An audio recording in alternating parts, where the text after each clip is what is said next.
Welcome back to Autoscope. Renault Motorhome 2026.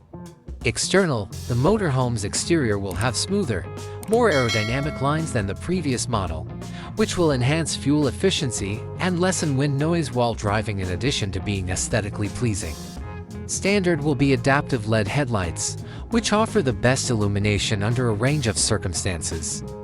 Easy access to the interior and storage spaces will be provided by sliding side doors and to back doors. For greater comfort and energy independence, standard or premium features will include electrically retractable side canopies, automated entry steps, and perhaps integrated solar panels on the roof. Interior, permanent double bed, with a good mattress, maybe in the back.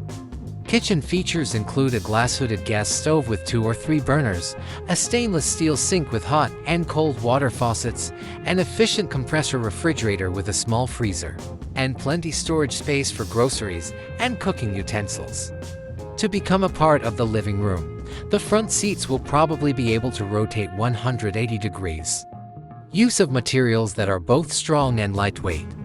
The 2026 motorhome is probably going to stick with the tried and true Euro 6D turbo diesel engine, which provides the best possible mix of power, torque, and fuel economy. Options for automatic transmissions. People will choose a smooth shifting automatic transmission since it makes driving more convenient.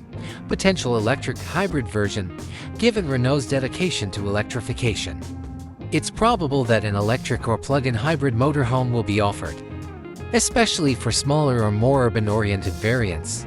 The dashboard features a sizable touchscreen with smartphone connectivity and GPS navigation tailored to motorhomes, a lithium-ion battery technology that is lighter and more effective for extended battery life. USB ports located around the cabin, onboard Wi-Fi access points, and perhaps wireless charging. The driver's cabin has air conditioning, while the living space has its own heating and cooling system, perhaps controlled by a digital thermostat.